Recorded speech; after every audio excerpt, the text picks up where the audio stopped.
Hello and welcome to the Choralosophy Podcast. This is episode 209, Research versus Reality with Ellie Johnson.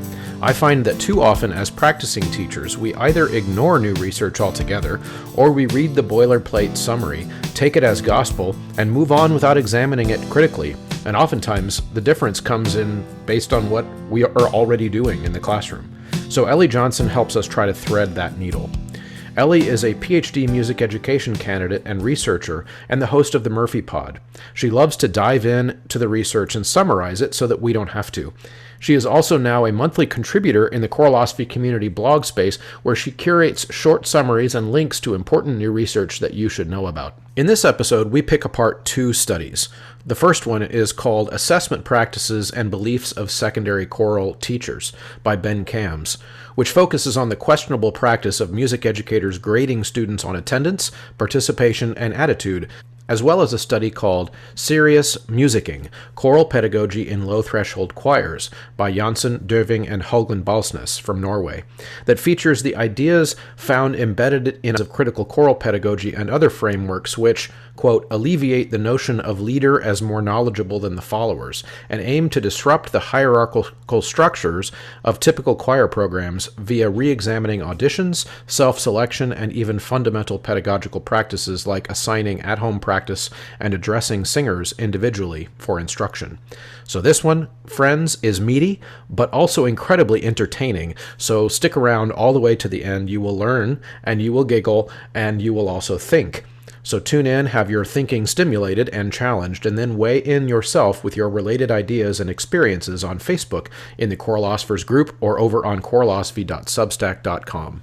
Ludus, the platform trusted by thousands of organizers to power their event ticketing, marketing, and fundraising, has just upped its game with an incredible new feature, volunteer management. Now you can streamline your volunteer coordination like never before. Volunteers can easily sign up for opportunities and shifts online while you effortlessly approve sign-ups, track hours, and manage your volunteer team. Say goodbye to volunteer management headaches and hello to seamless coordination with Ludus. Try it at ludus.com/choralosophy and revolutionize your events.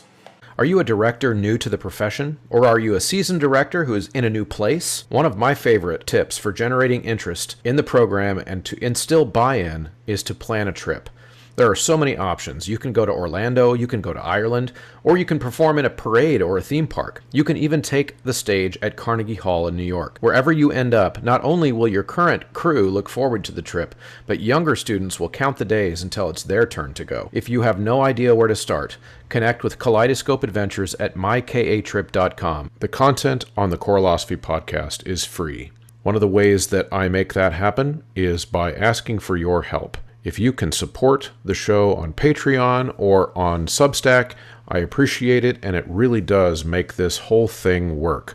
Quick shout out to everyone on the Patreon at the producer level or higher: Brian Long, Venture Studios, Jonah Clicksbull, Angie Schilling, David Kowalczyk, Kyle Peterson, Max Jackson, Michael Herron, Ryan Main, Stephen Kathy Kakachik.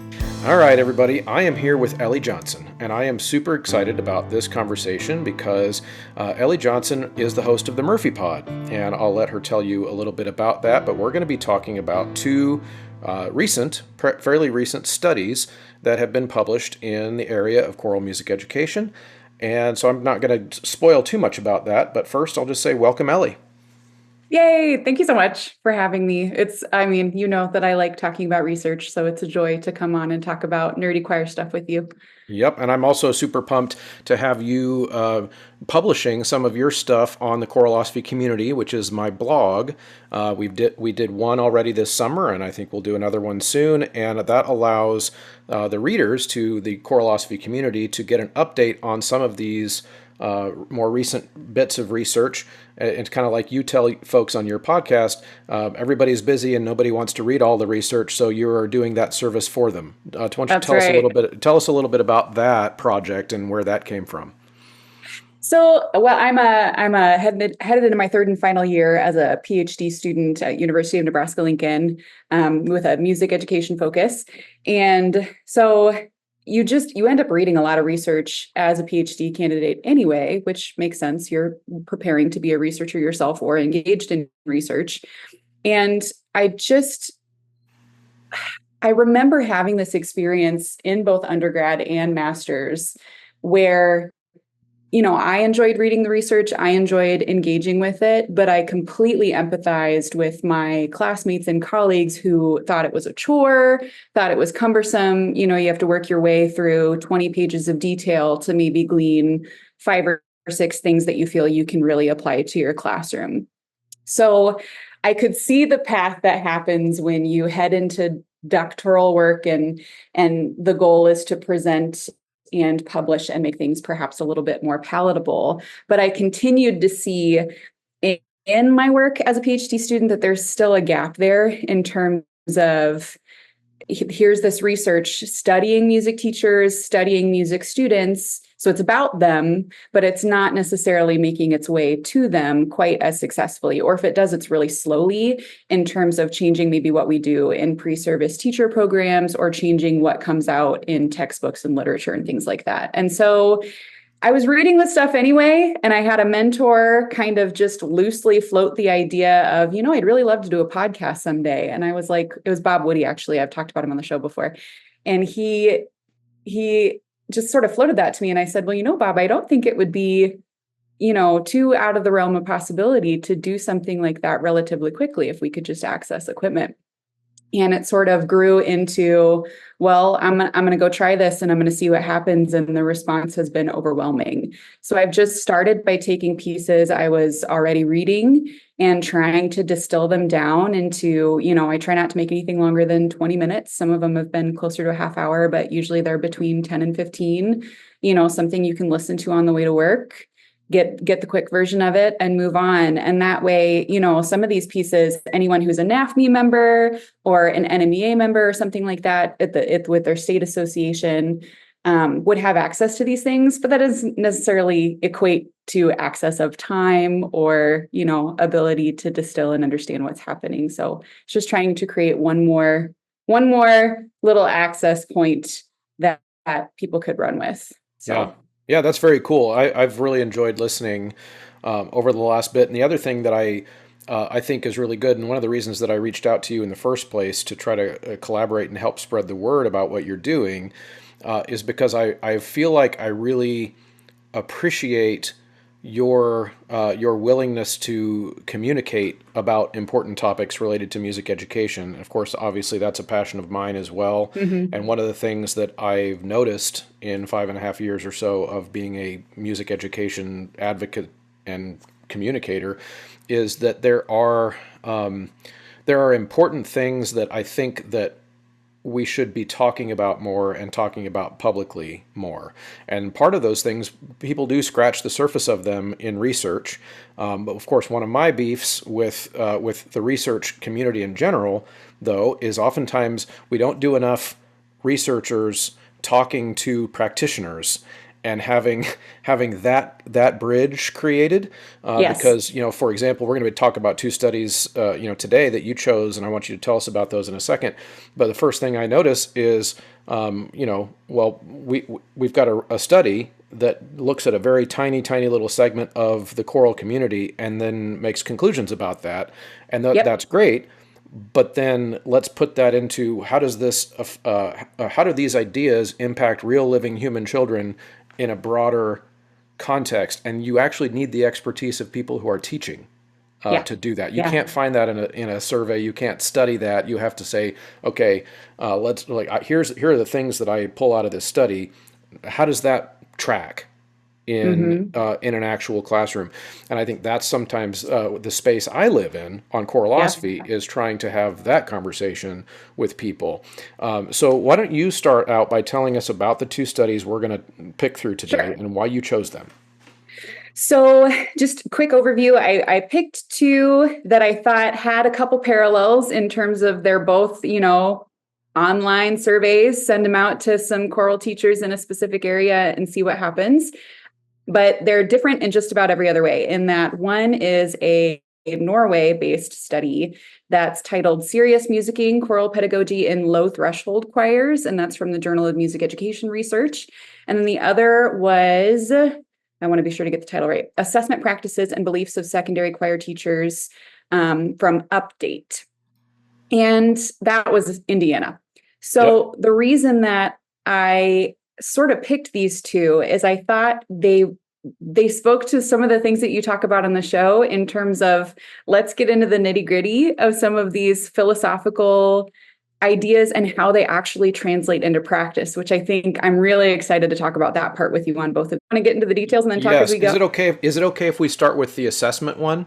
Let's do it. But yeah, and the reason I want to start with that one is because that is a topic that I've done lots of episodes on, of how I assess, why I assess the way I do, advocating for some of the things that I noticed in this study that the author of the study kind of hints at, which is that there needs to be more of a focus in music education on assessing the actual skill of the musician, rather than simply is their grade showing up because they showed up, or because they attended the concert, or because they had a good attitude, whatever that means. Right. That's an issue, and I've been very critical over the years of that trend, because they're well, for a lot of reasons that the researcher says, but also because what I notice is that it doesn't teach the kid to be better at music, which is kind of like our job.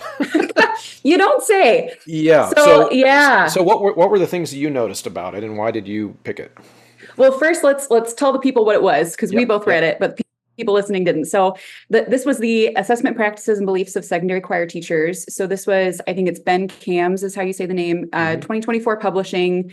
Purpose was to describe the assessment practices and beliefs among in-service secondary choir teachers in Indiana. So again, there's that caveat of we're looking at choral teachers in a specific state, but I think there are some transferable things here. So 182 completed surveys that basically was self-reported data related to what is being used in terms of formative assessments, summative assessments, and then also measuring value of those assessments for student learning, whatever that means. And because again, it was self-report.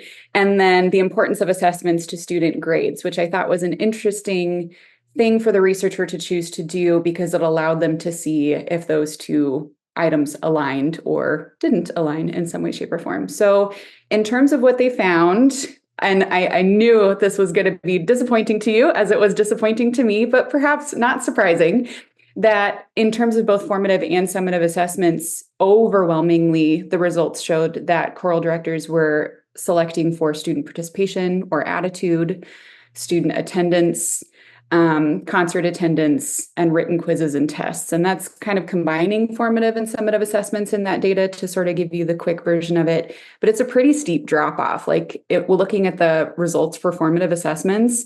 127 respondents said I grade participation and attitude. 112 said student attendance. And then the next highest after that was 15 saying they graded in-person singing checks. That's a pretty steep drop off, right? Yep. A little bit different for summative assessments, right? You had 57 report that they did in-person singing checks, but that's still compared to 123 that used participation and attitude for a summative assessment grade. And then when they check the value of these assessments, self-reported value for what they did for student learning or importance of the assessment to the actual student grade, student attendance for the concert shows up as the highest. Student participation / attitude shows up as the next highest. So across the board, these things that are probably not directly related to musical objectives that all of us would maybe name off the top of our head are the things that are being used for assessment within the choirs of the folks that participated in these surveys. So, jump in at any point here, but I certainly have my thoughts that I would share if it were on my show. And the biggest one is the problem of grades and assessment being sort of conflated as the same thing, and whether or not these are actually accurate assessments of student learning, right? If in my choral handbook, I say that the objective of choir is to have a good attitude and be present, then those are excellent assessments and excellent measures. But if my objective is something along the lines of help students learn to be an ensemble member in terms of music literacy on the page, music literacy from the ear, in terms of knowing my voice part, intonation, sight read, none of those things are necessarily being measured student learning through my attendance at the concert. In my opinion. What are your thoughts there? Well, all right. So, one of the philosophies that I think is really important and that I try to advocate for is that as music teachers, we grade on music.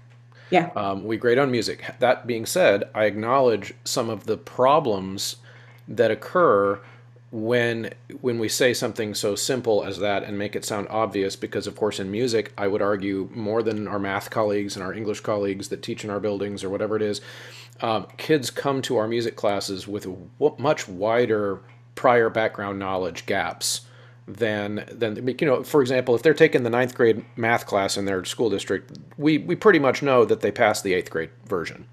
Like, Yeah. yes, they have different math skills, but we know where they came from the previous year and what the teacher taught them and those types of things. But in music education, that is not the case. When that jump from eighth grade to ninth grade happens in a lot of places, it is widely varied. What kind of feeder program happened? What type, in my classroom, for example, I have kids coming from 4 different middle schools. Right. And so they're not all being taught the same stuff. So for me Hmm. for me to be able to say I'm going to grade on like a set musical standard that they all have to reach or they can't get an A wouldn't be Hmm. very equitable and also wouldn't be realistic. And I've learned the hard way through changing the way that I assess over the 22 years that I've been teaching is that I'm going to get a better result overall when I grade on growth Yeah. rather than when I grade on an arbitrary grade level standard or whatever. So Right. that's a long answer to your question, but it's still grading on growth of musical skills, Yes. which I would include. And this is where in the study I found it interesting that the researcher didn't ask the question that it would include how I grade. So of all the options that were asked, I would have had to answer NA Hmm. because I don't grade any of the ways basically Right. that they are he articulated. So, for example, I don't grade on participation; I grade on rehearsal skills, which are Sure. a clearly defined set of skills that I would argue are musical because they are how you become a good musician in an ensemble. They Right. are skills, but they're not arbitrary and they are not subjective to just a like good attitude. Right. Right. So and people can listen to that episode if they're not sure. I'll put it in the show notes. But so that's one thing I noticed. But I've got another note or two here that I want to see what you think too. I'm just going to kind of Yes. rattle them off just to see which ones you resonate with or disagree. Which is another reason that I liked you before I met you is because you have come onto my social media to tell me that you disagree and Right. with me many times. And I actually I respect that so much Yeah. because I don't think it happens enough. I don't. Well, and it's one It's of the why I started things, the show. Go ahead. right. Well, it's one of the things that I love about your show, Chris, is that there are so many times in which you're pulling somebody on specifically to meet them somewhere that is foreign to you. And that's, yeah, it's part Hmm. of what I think makes for promising research in terms of where we go as a field. Hmm. So I'm Yep. game. Let's do Yep. it. Tell me your thoughts. Okay. So in the introduction or the abstract, kind of the opening part of the study, I noticed that I hinted at this critique earlier, and this is not a personal thing to the author. I think it's just the part of the ecosystem of education research, not just music education research. But the author suggests that there's this broader like problem in how people assess, which I agree with. We already talked about that. I agree that there's a problem with how we assess. If these research results were to even partially expand out to the broader music education landscape. However, the answer to that can't just be we need to ask researchers what to do. Hmm. The answer needs to be we need to go out and find the educators who are doing it, who have bridged this gap already in their practice and find out what they're Yep. doing, what works, like what works with real living humans. That's where the source of information should be.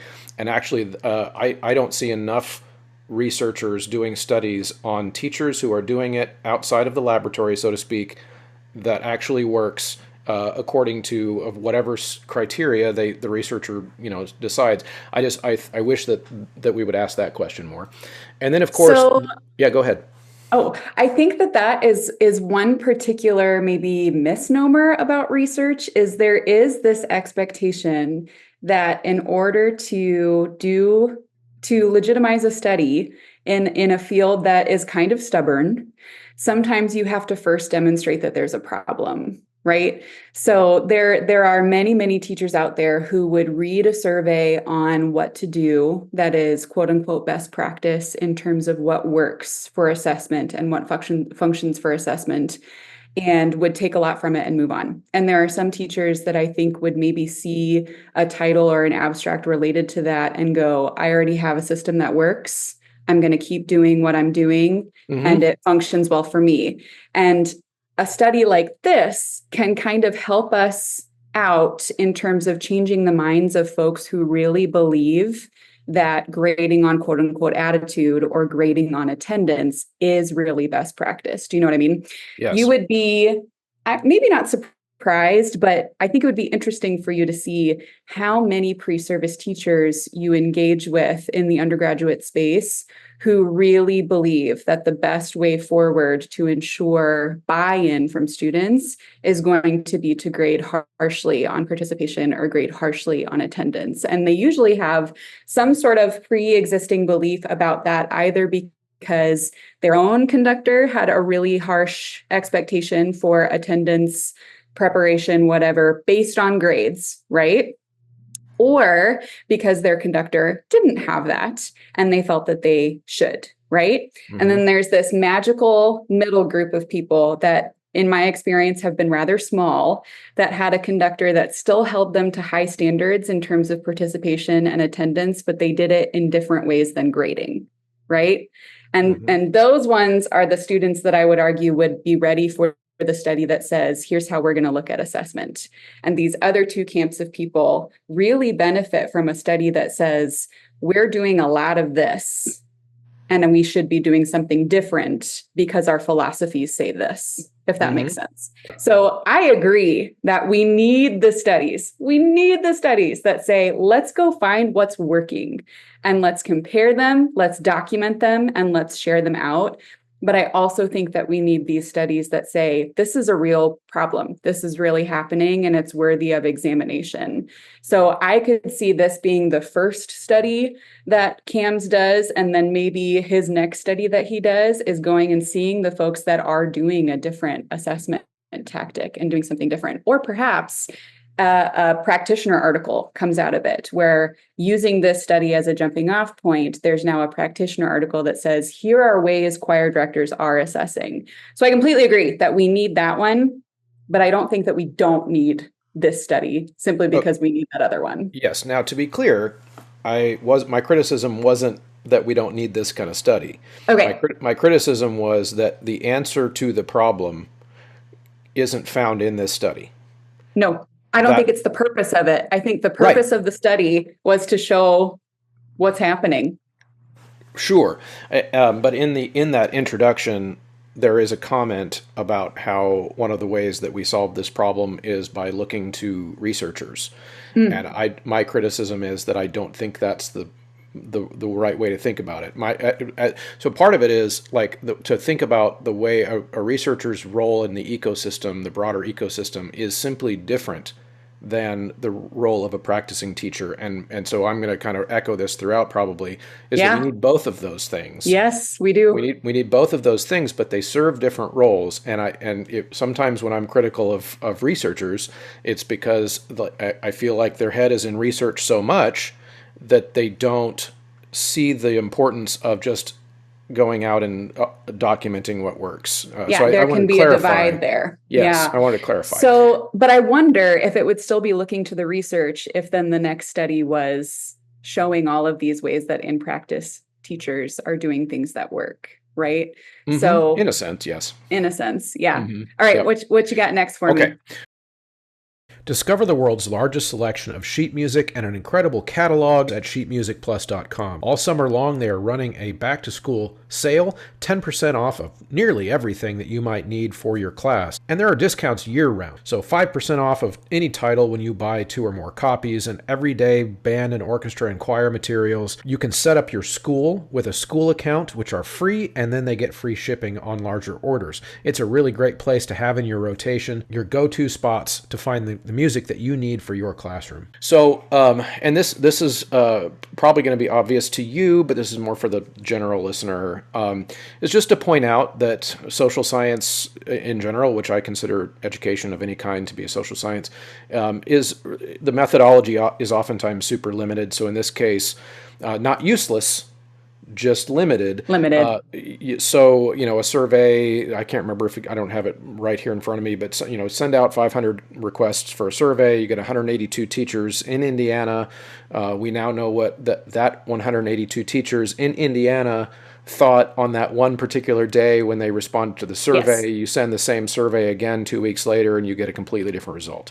Well, and we have to remember that if the survey was named anything related to assessment, we could have gotten 182 respondents who feel particularly strongly about assessment, right? Selection bias. Yes. Yes. Then also we get things like this general tech tools idea, which I'd be interested to hear your thought on, where one of the criticisms from the researcher, well, maybe not a criticism, but a finding that they felt the need to really point out was that the tech tools that teachers in the study selected to use were general tech tools and not music-specific tech tools. And they equate that with training and things like that. And they acknowledge that some of the conversation about tech could have been due to order bias of the questions, right? Yeah, and of course, part of, I guess, my point in raising some of those concerns is, like I said, I think I was careful a second ago to point out that I don't mean that these surveys and these types of studies are useless. I just think sometimes if somebody doesn't point it out, we don't know to take certain grains of salt with it. So, for example, another one that I wrote down, I did mention then is that selection bias, but you already hit it. But then the other one I noticed is that it says it was sent out over a 3-week period, but the researcher didn't include what was that 3-week period. And the reason I think that's important, again, as a practicing teacher, is you tell me that survey went out in January versus that survey went out in April or May. And I'm going to tell you very, very different things about who I think might respond to that survey. Because of the way that music educators' lives are at different times of the calendar year. Does that make sense? Completely. It was my first signal, because it's a big fear of mine, becoming a researcher and potentially, I could easily see myself going back to the classroom, but I also love research and could see myself continuing down this path. Mm-hmm. But I really worry about losing touch with that reality. And I got that sort of signal that happens fast early on when I had a colleague suggest that perhaps the best time to send out a survey would be in August, when teachers are receiving all of their training things and filling these things out anyway. And in my head, I was like, if I received one more email in the month of August with something to do, I think I would chuck my laptop against the wall. I'm not clicking on that survey. Yep. No way. I have to do bloodborne pathogen training. I don't have time to do your survey. Yes. And it's another thing I noticed in the respondents, they gave the researcher gave an age range or experience range of who responded. And of course, I noticed that age range follows the one of the kind of continuums that I've described before of the trajectory of a music educator's career. So most of the respondents were in the first 5 years of teaching or after 20 years of teaching. Yeah. Which makes total sense to me, because when you're in year 5 to 20, those are the grind years. Those are the years when you realize that you actually sucked at teaching for the first 5 years, and you are trying to treat it like a profession, and you're trying to work your ass off to try to get to be that master teacher. And then when you're 20 years plus, you're doing the job with one arm tied behind your back, because your processes are lined out. You're probably less likely to be feeling burnout, which was your episode this week, by the way. Is those experienced teachers like, I'm not even close to being burned out. I was for like a year during the pandemic, but that's like the closest I ever came. So it makes sense to me that when a survey goes out like that, you're going to get those first year teachers who don't yet realize they suck. And so they're going to have their opinions are really important. And so they're going to put those things out. And then you're going to have those experienced teachers. And then you're going to have the people in between that just don't click on it. Yeah. It all matters. And it's part of why I really like picking on quantitative research a little bit, because there is a little bit of a pervasive belief still. We're moving away from it in research, but there's a little bit of a pervasive pervasive belief still that somehow when a study involves numbers, that means that there is more objectivity and more truth involved. But I have a colleague who says it in a wonderful way that, 2 + 2 can equal 5 for sufficient quantities of 2. So depending on how we look at a particular number, what angle we inspect it at, and where that number is coming from, who's reporting it, who is interpreting it, all of these things matter and all of these things change. And I do take your point that quantitative and qualitative research both have the potential to be biased, but I would just have said that more simply, which is that all research is me search. To some extent, yeah. I mean, all research has the potential to be biased, and that's why it's important to pick them apart. Yes. and have people not feel butthurt about it. But it's also how we fill gaps, right? Because you recognize that something is missing because you personally notice its absence. So without that sort of personal researcher buy-in, we also don't make a ton of progress. So, yeah. Absolutely. Yeah. Now, I did notice one other thing, and then I want to, if we can, just jump over to the other study, because that one's got some juicy stuff in it too. So I did notice that, and this is one of my pet peeves in reading some research, is I do feel like, despite the collection of data and the analysis of data, which I do find valuable, the researchers oftentimes can't quite help also just injecting their opinion into the research, and I don't find that necessarily super helpful unless that opinion is, of course, then supported by the data, in which case, this is the one I noticed at the very, very top of the paper in Implications for Music Teaching and Learning. The second bullet point says, music educators should consider issues of equity and subjectivity that may result from grading students on attendance and participation and attitude. But then that question specifically on of whether or not they should and whether or not there is some way to assess whether or not they should isn't really addressed in the paper. So to me, that's just I got to show my bona fides at the beginning, and because I have the right opinion, and then we don't go into that question necessarily in the research. So that's just one of those things where, like, I would just, if I was grading this paper, I would have just deleted that. Like my research and bib professor would have I don't know if I would have deleted it rather than just reword it, right? Okay. Like maybe an implication would be to highlight the finding, which is what was actually found in the paper, right? The finding was that we tend to grade students on attendance and participation and attitude. And so music educators should consider what types of issues, subjective issues may come along with that. Do you know what I mean? Even just rewording it to highlight the finding, which is really the important part of that implication, is that are we grading what we say we're going to based on our objectives, or are we doing something differently, right? Because I think that is the main finding here, is that we're grading on participation and attitude, and we probably shouldn't be. And so I think a rewording would make that a stronger implication. Yeah, for sure. Yeah, so I think I agree. I hear what you're saying. I agree in general. I think if I was that professor, and partly I'm just also inspired by the professor I had in grad school, that probably would have said this, which is that I would have crossed it out with red pen like she would have, and then I would have written a note for that researcher to address that question specifically in a different study. From the literature, right? Find backing from the literature to put in there. Yeah. So for example, more specifically, it's okay. So if it creates an equity problem, demonstrate what that problem is and how those grading practices create that problem, because that is a different question than simply saying how are people assessing, which is where most of the data is just how is this happening in classrooms. But that is a separate question. And so, I think those types of things, just teaching people to read the studies with that critical eye is extremely important. Completely. And it's amazing. Yep. I've been asked before if I would ever include a study that I thought was not an exemplar, that I thought did not do a good job of speculating on an implication or discussing what findings of their study might mean. And my answer to that is unequivocally, no, I'm not going to do that, because there are so many good studies out there that the vast majority of what they are doing in their study is making good speculations and making good connections, right? And so I liked this study because it is so simple in terms of what it is trying to measure, and it shows that it found something, and you have to do the job, like you said, of recognizing the other implications of these are teachers from one state. It was assessed in one time period.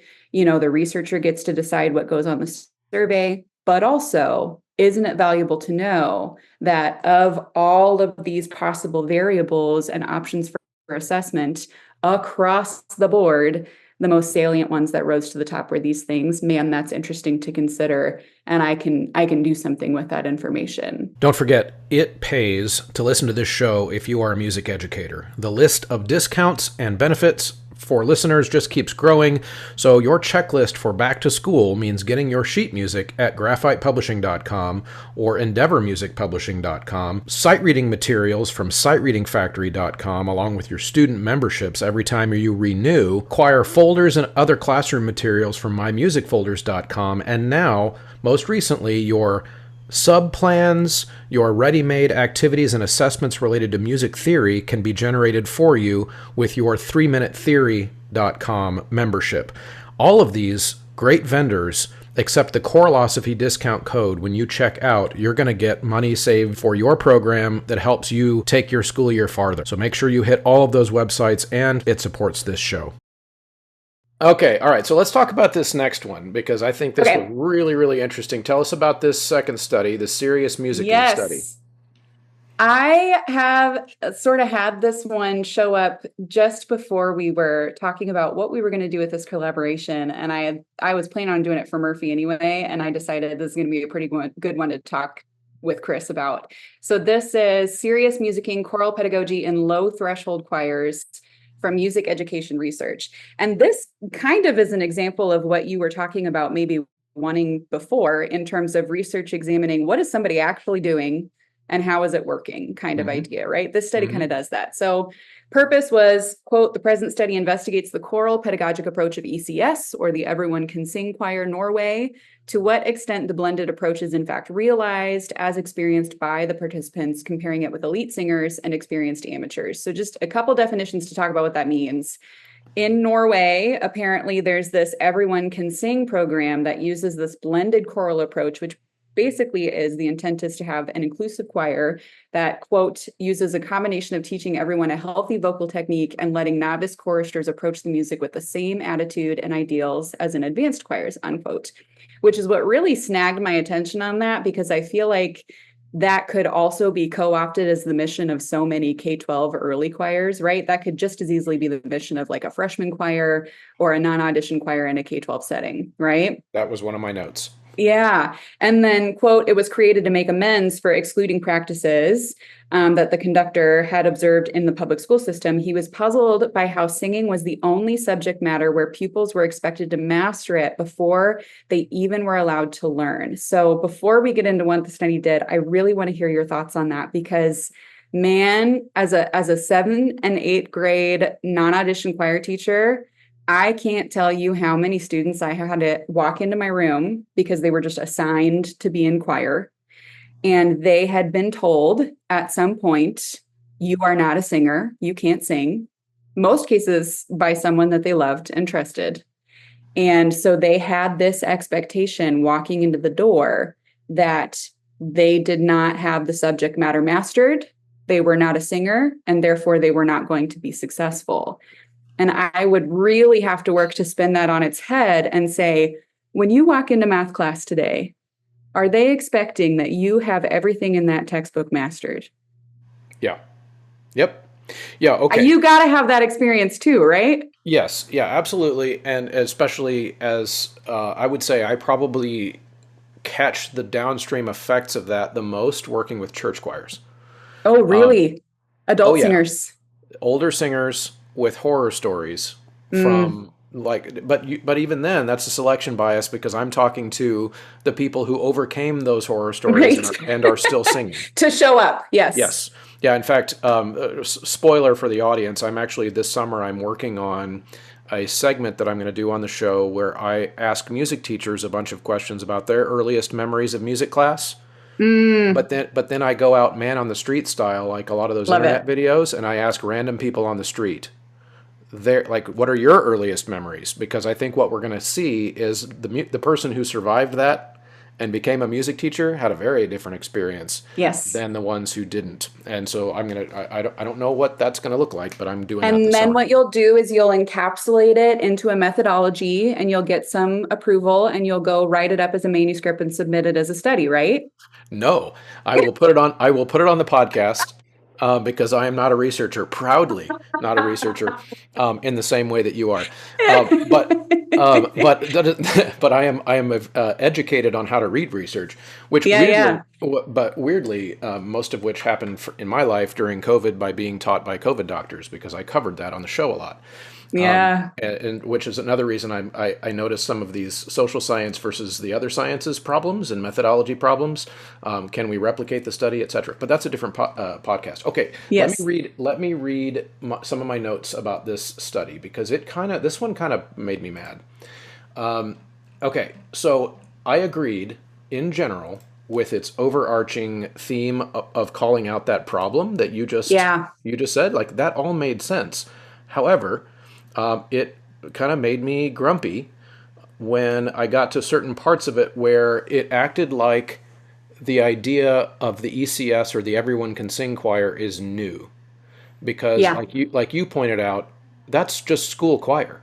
Yep. But that is what school choir is when it functions well, and we have many colleagues all over the world that do it really, really well, and have Yep. been doing it really, really well for decades and generations. And now, are there people out there who don't do it well? Yes, of course, and that's where a lot of these perceptions come from, and it's worth Yep. criticizing that absolutely. But acting like it's new, or that choir in Norway invented it in some way, or even pioneered the concept that kids should come or people should come to a choir with no skills, that's not new. No. And it's not even remotely new. And so I found that language to be weird. Another one thing that I wrote down is that there are tons of reasons a choir should exist, and there was a little bit of mention about that in the paper. Mm-hmm. But for example, if you're a school choir and your job is to take whoever is enrolled in your class and teach them stuff, kind of like you said, they're going to come in with no prior knowledge in many cases, and it's your job as the educator to teach them how to choir, and that's totally normal. However, there's also nothing wrong with elite choirs. In fact, Totally. I would argue that without elite choirs, then a lot of young student choral musicians would have nothing aspirational to look to and listen for. And we need Voces 8 so that I can teach my beginning choir classes Yeah. what it means to be really good at this. So a couple thoughts on that. Yeah, go I ahead. do think that the study, my impression from the study and its most salient findings was not that its thought was that ECS and low threshold choirs are somehow the superior model. In fact, if you remember down in the discussion, they cite some research talking about how community choirs in this style ultimately tend to dissolve and they tend to disband because the group sort of changes as the threshold for the choir naturally rises because they gain skill and they gain momentum and their goals change. So I actually kind of got the impression that the main takeaway here is not that ECS choirs are better, but that experience fit factor. So we sort of didn't get into the study, but one of the things that they found that I thought was great is there was this factor of experience fit, meaning that where these were all adult choirs, where these adults ended up, whether it was the ECS choir, the Silver Voices choir, I thought that was a really funny way to call that. It was like a low Older threshold, right? Yeah. Low threshold admission choir, but it was experienced singers. And then these elite Norwegian choirs, right? I thought that experience fit finding was really important because it lets us know that these adults are self-selecting and ending up in the choir where they feel that they fit the most, right? So you didn't get the sense that that the authors of this paper had a moral lesson for us to learn from this? I think they were pretty careful about that. I think they I felt were like it was dripping off of the page. Really? Uh-huh. I felt like they were pretty hedged on it in terms of talking about how even the critical approach was not even necessarily going to be the perfect model for this because of the idea of there being a master apprentice paradigm still occurring in that ECS situation, right? And I really loved that they cited in the end that as the goals for the choir change, that experience fit is likely going to change. So maybe some of these group members would likely self-select to be in a different group, right? Yeah. I think if I had to guess, that the big outcome here, if I were looking at this as a school choir, would be like my argument as a teacher that I be allowed to keep a non-audition group. Because there have been experiences that I've run into with colleagues in the past that elite group gets so much positive attention and gets so much forward-facing momentum that resources start to pile into that from outside stakeholders. And then it becomes, well, do we add a second choir director to make sure we still have a freshman program, or do we just get away with the freshman program? This choir, do you see what I'm saying? And so it's sort of not a direct relation because these are community choirs, but when I was reading it as someone who really saw value in having that non-audition bit to then watch my students be able to self-select into other ensembles and figure out if they wanted more buy-in or if they really felt most comfortable in that non-audition space. That was a really big argument. That experience fit was a really big argument for having each of those ensembles. You need the one that fits the singer that's going that in order to keep them singing. Do you know what I mean? Yeah. And I felt like it talked like to me as a K-12 teacher, when I'm reading this page, I'm thinking to myself, this is not new. I know a lot of teachers that are doing this, just like you said. I was making that note in them. I was like, this is K-12 education. This is secondary choral education. This is what we do every day. But then the other thing that I was thinking about was... to be fair, sorry, I'm going to just jump in and throw something in there. To be fair, maybe that's not normal where the authors are. In Norway, I know. I don't have that context either. So the thing that I was thinking about in terms of my secondary experience was how this is a pretty good argument for not requiring things like co-requisites, if that makes sense. So you don't have to be part of ECS choir to be in the elite choir kind of situation, which we still see so often in certain spaces that like students have to be in concert choir or have to be in freshman choir or whatever in order to do these other ensembles. And I see that purpose. I see it feeding through.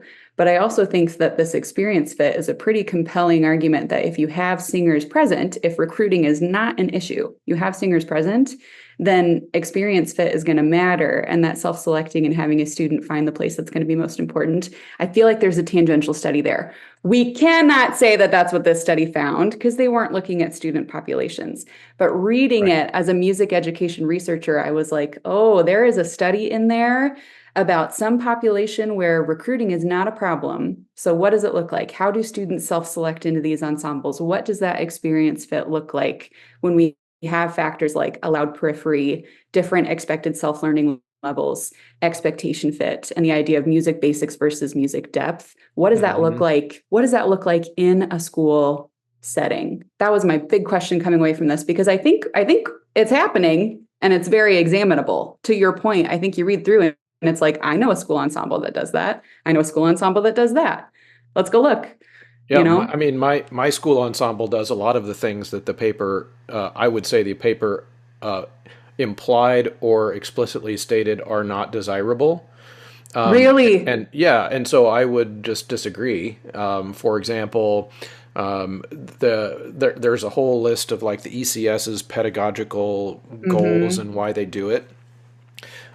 For example, I don't think, and I've done episodes about this, but I don't think that auditions are exclusionary. Number one. I think that that's actually a common misunderstanding. In fact, in a community program that I run, we've had a lot of trouble getting kids to do the ensemble since we took away auditions, because what ends up happening is that it sucks, and kids don't want to do it because the group is not as good, and then the reality is then less kids are accessing it, and by having in a school program, having auditions. And of course, there are good and bad ways to do auditions. For example, if the purpose of the audition is to determine who is welcome and who is not, then that can be exclusionary. But if the purpose of the audition in a school program is to figure out where you are going to be the most successful, placement, Yes. But kids don't understand the term placement, so you call it an Right. audition so that they understand what Right. it is, right? And you get the added benefit of when they make some choir, you get to tell them that they made it. Right. So And what happens though if that audition for placement thing, amen, I say to you, right? There is a space for that student to sing. We're going to put you in the spot where you're going to be most successful singing. Yes, amen. In the community ensemble scenario that you just described, what happens if we just expand it out? So now there are two ensembles and that expectation fit changes. So that exclusionary practice, I think, comes in where you still get students who would join that ensemble if there was not an audition. And you get students who would prefer to join the ensemble that has the audition on it. Does that make sense? So it it goes does. with that expectation fit thing. I see the point of not necessarily having it all jumbled together if you have the numbers there for it. But if it goes to that idea of expectation fit, if there are students or singers that are now not singing and not gaining access because of that audition barrier, where's the place for them to sing? So here's how I would respond to that. There is no scenario outside of utopia where a choir would be truly for everyone, or else Yeah. everyone would be singing in choir. Like that's Right. not. And so that concept like isn't even really worth pursuing because it's not possible. And so the way I would describe that is every policy a choir puts in place is going to push away someone. And so the way, because you can't please everybody. Anybody Right. who's directed church choirs knows you can't please everybody. No matter what hymns you choose, somebody's going to be mad. And so the way I would say that is the way you determine whether or not a policy for your choir is more or less inclusive is whether or not more or less people are coming. Mm, So if the program is shrinking, no matter that's a what good your metric. intentions, Yeah. then you are less inclusive. Right. If your program is growing, no matter what your policies are, then you are more inclusive because you're including more people. And so and part of that is that bias of what we think we've decided as music educators ahead of time what is a more inclusive policy, and we will put that policy in place even if it causes the organization to shrink. I guess I've just had a different experience. Do you know what I mean? My And there are experience, lots of those. Yeah. yeah, my experience in middle school land was one that if I had not had those daily ensembles that were y'all come sing choirs, if I had exclusively gone for auditioned ensembles, even if it had been audition based on placement, Mm-hmm. there would have been singers that would have never tried, right? Yeah. They may have been forced into the room by means of scheduling, but they would have died on the vine right there, and there would have been no convincing that I could have done in terms of, well, let's try. Do you know what I mean? Right. So I think like all good issues, it's sort of and it depends. I see your point of inclusive being whatever includes more people, right? I think that there's more nuance there. Like there's some people that would argue, well, okay, are we including more people, but are we only including a certain kind of person? Which Yep. could be a good thing. Maybe it's the kind of person that you're looking for, or maybe it could be a bad thing. Maybe we're missing out on lots of people who would otherwise be assets to the group, would gain a lot from it individually. And that was definitely the experience I had as a middle school choir teacher. I But think my program, we can make ourselves crazy wondering totally, who might have come. right. You know what I mean? And so that's why like I have that perspective because it's an objective measure.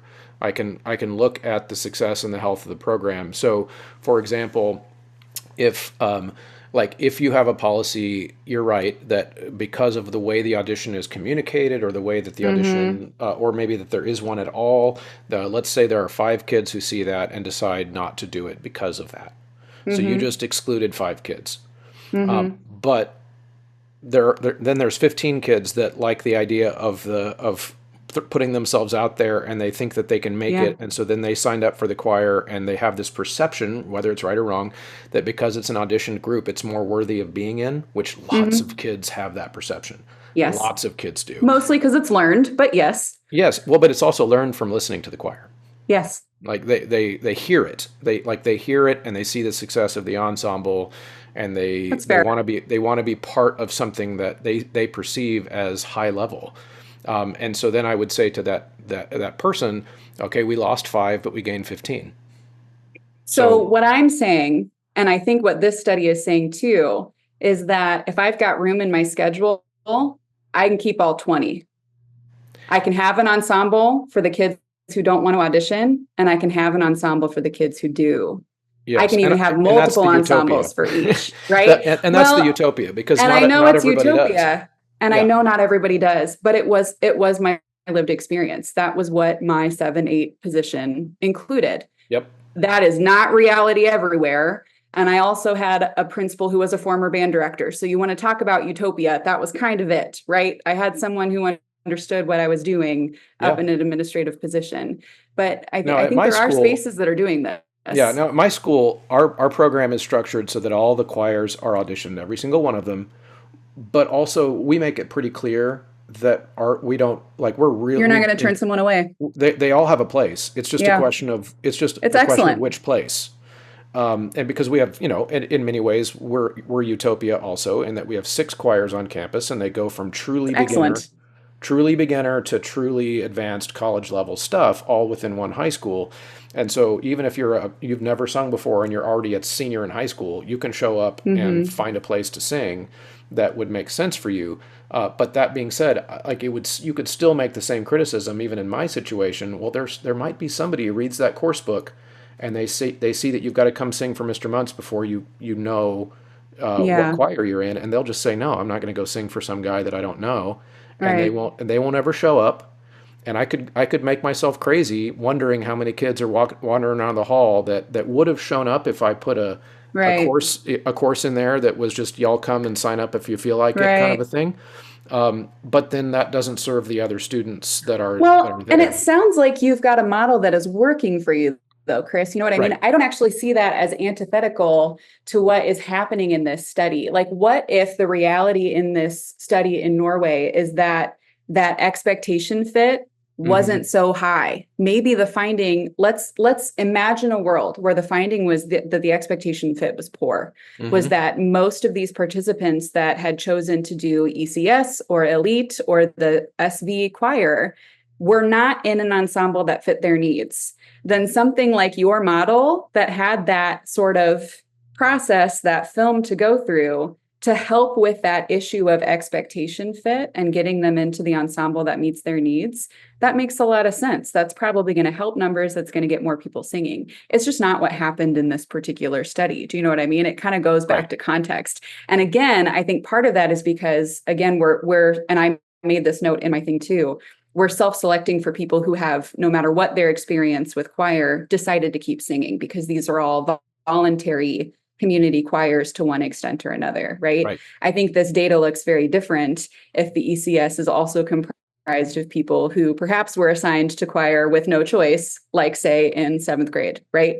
Yep. So I think that makes a difference too. But couldn't you see how that sort of audition process, how the researcher might look at your audition process differently if that issue of expectation fit didn't show up the way that it did in this particular study? Yeah. Are you seeing what I'm saying? Oh, totally. Yeah, I get what you're saying. And so and I've got a couple more things, and we'll wrap this up because we're hitting right at an hour, and this has been really fun. We'll have to do this again sometime. I know. I may still have to do this study on the Merfy show because we did not get into any of the methods, but that's fine. They got the basics. This is a philosophy. You do the study analysis on your show, and I'm a philosophy show. That sounds good. And so everybody's got to stay in their lane. So one of the things again that I noticed on this study is I felt like this one, even more so than the first one, I did criticize a little bit of injection of opinion. I felt like this one was more opinion than actual research. It was, I would say, 80-20. That you could have cut out probably 80% of just philosophy. Like there was a lot of philosophy in this study. And the research itself, the data collected was super limited, even in comparison to the first study, in the sense that they're studying 3 choirs. I also found it very, very interesting that there were no conflicts of interest listed at the bottom of the paper, which was very, very strange. I think that's... Considering in the paper, the 2 authors acknowledged being affiliated with the choirs that were being studied. To me, like, I don't see any bigger conflict of interest. Now, granted, I'm new to this. But my understanding of that conflicts of interest box is reporting things in terms of what gets accepted and what doesn't, in terms of like peer review, in terms of financial backing, in terms of items like that. So my understanding is if you are reporting it as part of your positionality or reflexivity in terms of where the researcher is positioned in the researcher, in the research itself, you have disclosed your conflicts of interest as part of a limitation. So the fact that they included in there that researcher 1 and researcher 2 both had direct involvement with at least 2 of the ensembles involved in the study is in itself a disclosure of a conflict of interest. Yes, sure. And then, I could be wrong. I'm new to this. You are right. No, you're right. It's just that to the I'll call them normies, to the people who don't live in research world, that sounds an awful lot like a loophole. So the average person is going to look at that conflict of interest thing at the bottom of a paper, and they're going to see it say that there are no conflict of interest in there, and then you find out that they're studying themselves. Basically. Okay, let me throw this at you though. Did you not at the beginning of the show say that all research is me search? Yes, but that doesn't mean that doesn't mean there are not steps you follow to try to. And I think that they did. I think that they did is what I'm saying. I think, Chris, if you really look at the vast majority, and I talked about this in one of my episodes that didn't cover a specific study, it covered some things that I like about music education research and some things that I'd like to see go differently or at least grow, is that right now, the vast majority of music education research uses in-service teachers and it uses undergraduate students as the samples and populations that it looks at. And there are a lot of really obvious reasons for that. And that's because those people are right in front of our faces as higher education researchers. And so those problems are right there. It's me search, like you just said, and there are fewer loopholes. Those populations can often provide their own consent. So you're not working with a district, you're not going through parents, you are working with a portion that is involved with the problem, but it's a little bit easier. So then you get to study the problem and you also get to acknowledge the needs of publish or perish, right? Yep. I find that to be a problem. I think that we need to be grappling with the red tape a little bit more often, go talk to the district, deal with the barriers of moving through and working with students and working with in-service teachers in their classroom spaces, not just through interviews and connecting with them via a survey, that kind of idea.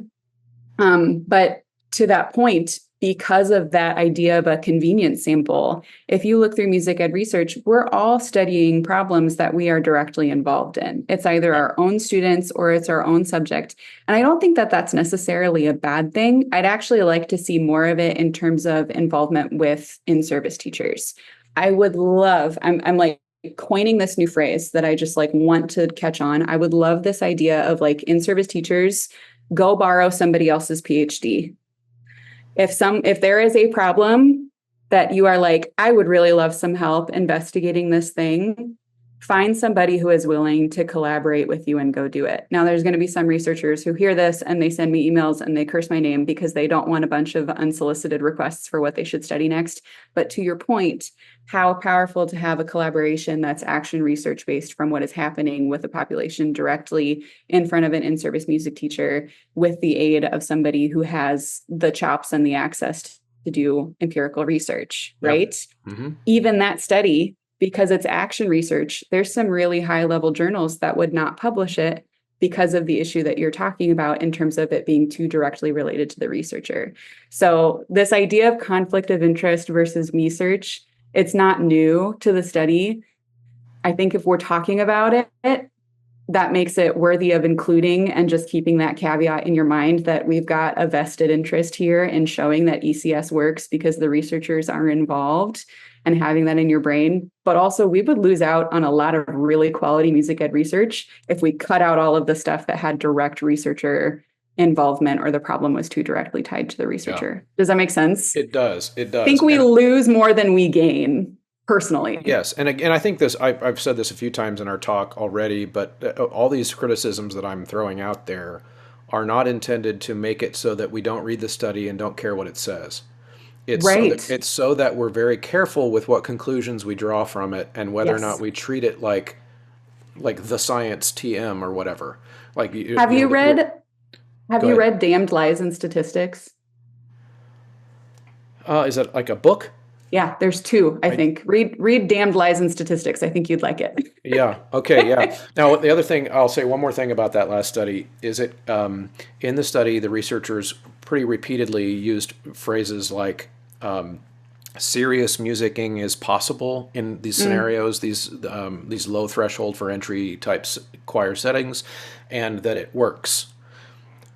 I didn't find any evidence that it works. And Yeah. in choral music, the evidence that it works, you might disagree, but the evidence that it works is in hearing the choir. It is my biggest point of criticism in this study is that the big thing that gets you to click on it from the title is not super explored. I feel like the main topic that is explored is the idea of expectation for fit and the idea of allowed periphery. Mm-hmm. I do not think that they got really far into the depths of this idea they had of music basics versus music depth. They at least defined those two things, but they didn't necessarily get into the weeds of what that actually looks like from a participant's standpoint. Now, if I had to guess, they probably have that data and it didn't make its way into the final version of the study, if I had to guess, but I don't know why. Yeah. Well, I guess, yes. And it was the thing I was missing. I was waiting the entire article to see what serious musicking meant. And I don't think we necessarily got an answer. I think what we got is evidence that you can successfully have a choir with clear musical objectives and a low threshold, and you can have a choir with medium expectations and a choir with high expectations. And that's the main finding here. We didn't get a definition of what serious musicking actually means. Or sounds like. Yeah. Which is my big beef. I just if I'm going to look for methods that would help, that what I would consider changing my teaching practices, but I don't care who's talking to me about it. I want to hear their choir. I want to hear those things play into a result of some kind. Yes. And I actually looked up that choir. I couldn't find any website. I couldn't find any recordings on YouTube. I couldn't find anything on Facebook. There was nothing out there that I could find that would demonstrate that they're that any of the things that they're talking about philosophically in that paper translate into serious musicking, because that would be something that you'd be able to demonstrate, I would think. So that's that just something to consider. Well, Ellie, this has been a blast. I thoroughly enjoyed it. I would love to. I'll talk with you anytime about research, Chris. We could talk about these two studies for probably another hour if we had the time. Agreed. And yeah, I'll be listening with anticipation if you decide to go into these in your style on the Merfy Pod. Sure. Everybody should go check that out. And of course, I'll put links in the show notes. And like we said at the beginning, people can go find more of these in detailed analysis from you in Choralosophy Community blogs. You'll summarize them there, link to your episodes. I think this could be an awesome partnership. Yeah, me too. I'm excited about it. All right. Thank you so much.